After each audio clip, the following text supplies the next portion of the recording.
Assalamualaikum warahmatullahi wabarakatuh. Halo guys, apa kabar nih? Ketemu lagi dengan saya Yanti. Semoga hari ini kita semuanya selalu diberikan kesehatan ya. Amin. Oh ya, teman-teman, pernah nggak kamu merasakan dimanfaatkan oleh pasangan kamu atau teman kamu atau orang lain gitu yang pernah dekat sama kamu? Nah, kali ini saya mau bahas masalah ini nih. Bukan karena pernah mengalaminya ya, tapi ini hanya sekedar berbagi info saja. Siapa tahu di antara teman-teman pendengar senior pernah mengalami tanda-tanda ini. Oke, stay tune, simak informasi dari saya. Check it out. Oke, gini, sebelumnya ketika kita menjalani hubungan awal dengan pasangan kita, karena hari ini kita bicara tentang pasangan, ya cocoknya kayaknya lebih banyak gitu ya kalau kita itu sering dimanfaatkan oleh pasangan kita. Nah, awal perjalanan hubungan kita dengan pasangan, tentu saja pastinya kita akan merasa sangat bahagia. Dan karena sayangnya dalam hubungan asmara yang katanya sih sedang berbunga-bunga, kita mungkin jadi sulit untuk membedakan apakah pasangan kita ini memang tulus kepada kita atau sebenarnya cuma memanfaatkan kita layaknya seperti parasit gitu. Nah, untuk mengetahuinya, kita juga mungkin katakan pernah atau tidak sempat menyadari beberapa tanda yang mengarah kepada hal negatif tersebut. Namun biasanya kita malah kita sudah tahu, malah mengetahui atau malah memilih untuk mengabaikannya karena mungkin sudah terlanjur sayang, sudah terlanjur suka, sudah terlanjur menaruh hati padanya. Itu gue banget dulu. Oke, dulu bukan sekarang ya. Dan berikut ini saya akan berbagi serak ya. Saya akan berbagi info sebagaimana bagaimana kita bisa mengetahui bagaimana kita bisa mengetahui bahwa pasangan kita ini ternyata hanya memanfaatkan kita.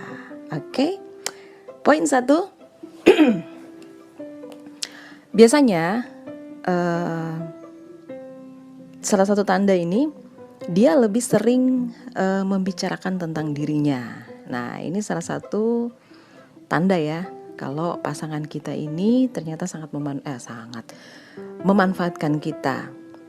Nah, salah satu tanda bahwa kita sedang dimanfaatkan orang lain, terutama pasangan kita, mereka itu lebih suka membicarakan diri mereka sendiri, dan katanya mereka ini dikategorikan sebagai orang yang berkepribadian narsistik. Narsis banget ya, boleh katakan begitu nggak? Oke, narsistik ini sebenarnya tidak sama dengan kepercayaan diri, melainkan mungkin lebih menunjukkan ke perilaku arogan. Mereka ini haus pujian gitu. Kemudian mereka ini gemar, suka gitu menuntut orang lain tanpa menghargai perasaan gitu. Ya, contohnya nih, saat kita berkencan, pasangan kita ini mungkin akan memulai percakapan tentang dirinya. Dia mulai bercerita tentang kehidupannya, karirnya, keuangannya, segala macam tentang dirinya. Pokoknya semuanya tentang dirinya. Nah, ketika kita tiba giliran untuk berbicara, mereka langsung memotong atau dia langsung memotong perkataan kita dan kembali ke topik tentang dirinya. Ini manusia ego banget sih. Dan ini merupakan salah satu tanda bahwa ternyata dia bisa saja memanfaatkan kita. Nah, yang kedua, ini sering terjadi dan terkadang kita sudah tahu tapi kita mengabaikan hal ini karena mungkin sudah terlalu sayang atau gimana. Kita selalu gitu ya mengeluarkan uang. Sebenarnya sih teman-teman, tidak ada aturan soal siapa yang harus mentraktir siapa. Nah, itu ketika berkencan. Namun jika dia cenderung menghindar kalau sudah berkaitan dengan masalah uang, nah itu perlu kita waspadai guys. Nah memang tidak selalu harus pasangan kita yang keluar uang, tapi bukan berarti dong setiap kali kita pergi keluar dengan dia, terus kita juga yang harus menanggung biayanya. Ini kan sesuatu yang menurut saya nggak masuk akal juga sih. Maksudnya kok gitu ya ceritanya? Iya beneran, kok gitu. Kalau misalkan seimbang gitu ya, hari ini oke lah kita gitu ya yang keluarin uang. Kamu makan apa? Kamu beli apa? Gini, udah kita keluarin.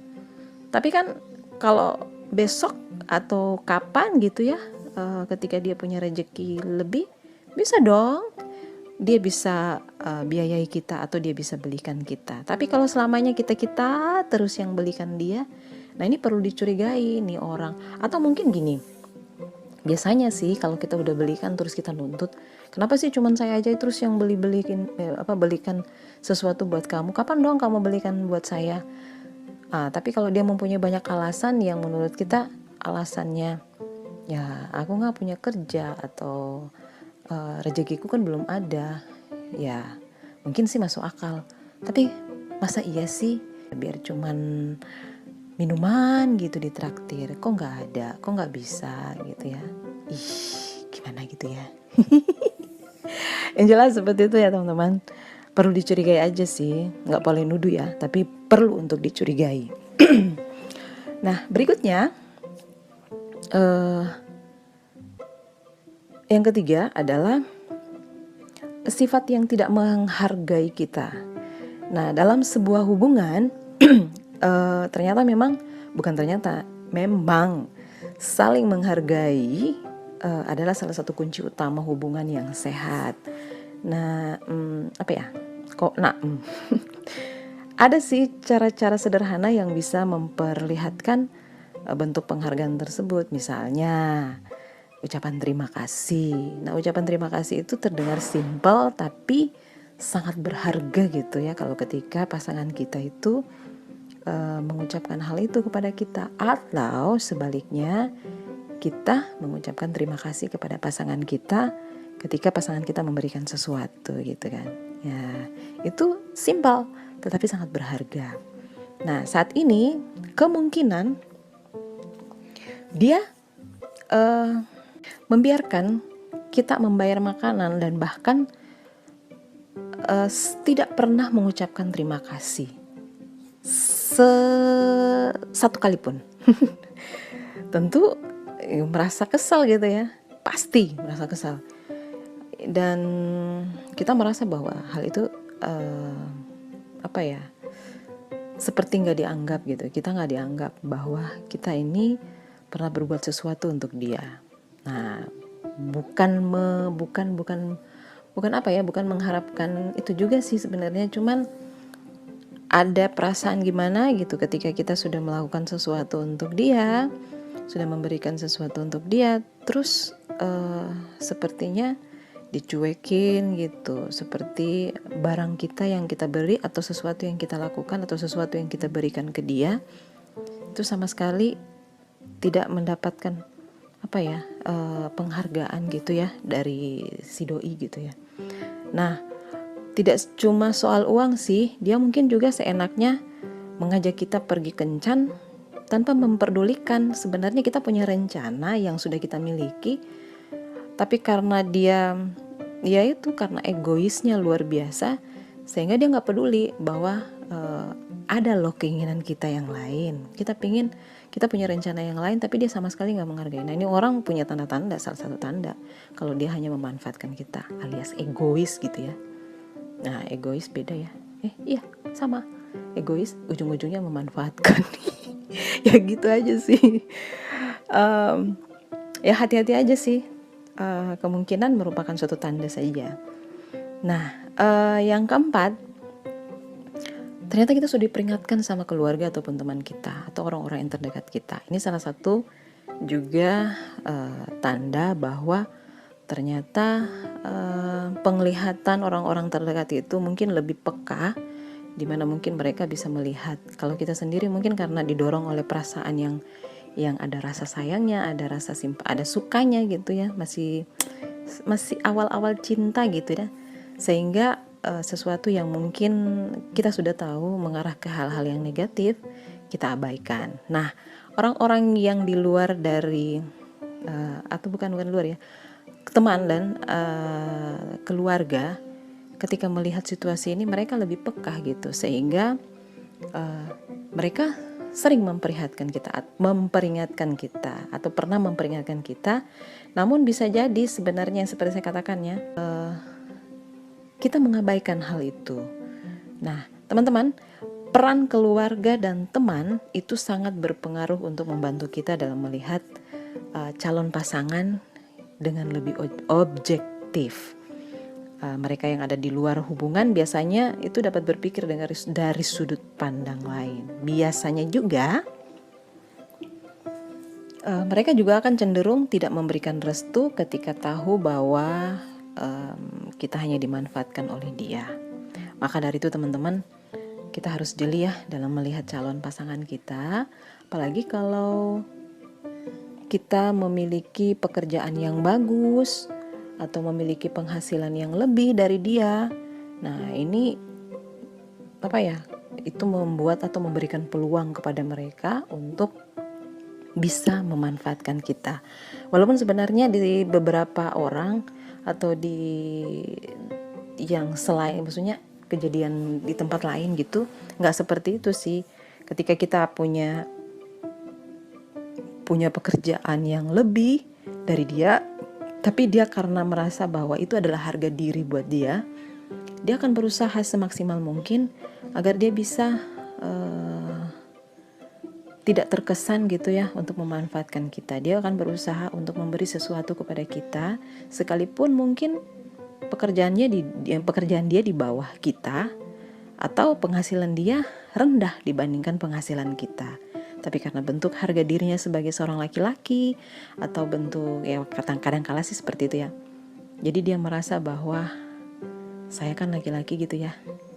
Saya yang harus banyak mengeluarkan, saya yang harus membiayai dia. Jangan sampai terkesan bahwa saya memanfaatkan dia. Gitu. Nah, cowok yang seperti itu yang baru dibilang keren gitu ya. Jadi teman-teman, semoga kita semuanya dilindungi dan dijauhi oleh orang-orang yang suka memanfaatkan keadaan, suka memanfaatkan kelebihan kita, dan suka memanfaatkan segala apa yang kita miliki. Semoga kita dipertemukan oleh pasangan atau teman-teman kita yang tulus berteman dengan kita, tulus mencintai, menyayangi kita, dan semoga di hubungan itu ada keberkahan dan rahmat. Ada keberkahan rahmat. Iya, memang benar gitu ya. Oke. Yang pasti teman-teman, terima kasih banyak untuk kalian yang hari ini sudah menyimak atau mendengar Siniar Monostereo, dan insya Allah kita akan ketemu lagi di topik yang berbeda. Dan saya Yanti pamit. Assalamualaikum warahmatullahi wabarakatuh. Salam Maroso.